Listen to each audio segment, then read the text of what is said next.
তোমাদের বাড়িতে কি কোনো বাচ্চা রয়েছে যারা রুটি আর গোলা রুটি নিয়ে ঝামেলা করে? আমাদের বাড়িতে রয়েছে। সেই গল্পই কিন্তু আজকে তোমাদের আমি শোনাবো।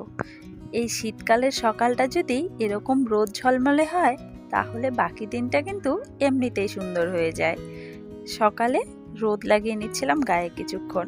আর আমাদের গ্রামের বাড়ি তো সারাদিনই আমাদের রোদ পেতেই থাকি আমরা, সেটার কোনো অসুবিধে নেই। একটু কেক ছিল ঘরে, সেটাই খেয়ে একটু জল খেয়ে নেব। এরপরে সবজি কাটতে বসে গেলাম। আর দেখো সবজি কাটতে বসেছি আর ও আমাকে কতটা বিরক্ত করছে।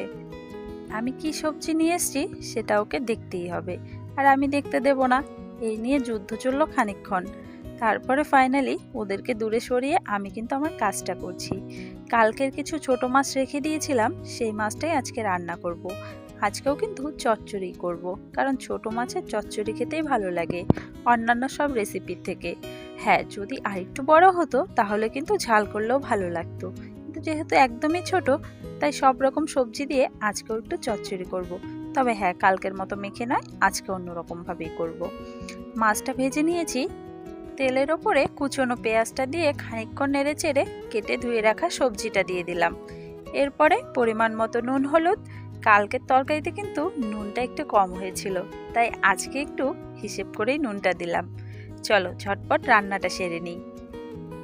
রান্না কিন্তু হয়ে গেছে, একদম ঝোল রাখিনি, একদম মাখা মাখা করেছি। আর বাবা এরকম চচ্চড়ি খেতে খুব ভালোবাসে। বড় মাছের থেকে বাবাকে যে কোনো ছোট মাছ দিয়ে চচ্চড়ি করে দিলে কিন্তু তার খাওয়া দাওয়া একদম হয়ে যায়। নিরামিষ রান্নাবান্নাও কিন্তু হয়েছে, তাই আমি মাছের জন্য একটা তরকারি করলাম। আর মাছের হাতে আমি যেহেতু নিরামিষ রান্নাগুলো ধরবো না, তাই তোমাদের কিন্তু আমি দেখাতে পারি না যে নিরামিষ কি কি রান্না হয়েছে। যাই হোক, নিরামিষ তরকারি করেছে আর শাক ভাজি করেছে মা। রান্নাবান্না শেষে গ্যাসটা একদম মুছে নিচ্ছিলাম, কারণ এই কাজটা রেখে যদি আমি অন্য কাজে হাত দিই, এটা করতে আর খেয়ালই থাকবে না, হয়তো আজ আর হবেই না। ওই দিকের কাজ সেরে এক বালতি জামা কাপড় কেচে নিলাম। সবগুলোই আমার জামা কাপড়, কয়েকদিন যাবত জামা কাপড় কাচা হচ্ছে না, তাই আজকে জামা কাপড় কেচে নিচ্ছি। রোদও উঠেছে খুব সুন্দর, শুকিয়েও যাবে। এই শীতকালে একটাই কিন্তু টেনশন থাকে, আজকে জামা কাপড় কাচবো, যদি রোদ না ওঠে। তাই যেদিন রোদ ওঠে সেদিনই আমি জামা কাপড় কেচে দিই, যদি কাচার থাকে। যদিও খুব একটা বাড়ি থেকে তো বেরোই না, রোজ দিন না কাচলেও চলে। আর রোজকার ব্যবহারের জামা কাপড়গুলো আমি রোজ দিনই সার্ফ দিয়ে কেচে দিই, ওগুলো আর জমিয়ে রাখি না। একদম সন্ধেবেলা চলে এলাম তোমাদের সামনে। আজকে সন্ধেবেলা মনটা ভীষণ খাই খাই করছিল, তাই দোকান থেকে চাউমিন নিয়ে এলাম, আর সঙ্গে কিন্তু একটা শিমলা মির্চের পকোড়া নিয়ে এসেছি। শিমলা মির্চের পকোড়া একটা নিয়ে এসেছি, এখন তো মনে হচ্ছে একটা নিয়ে এসে ভুলই করলাম, দুটো আনলে ভালো হতো। কারণ চাউমিনটা ছিল একটু ঠান্ডা আর পকোড়াটা ছিল বেশ গরম, তাই ওটা খেতেই বেশি ভালো লাগছিল। কিন্তু টাকা দিয়ে কিনে এনেছি, ফেলা তো যাবে না, দুটোকেই খেতে হবে। দেখতে পাচ্ছ রুটি বানাচ্ছি।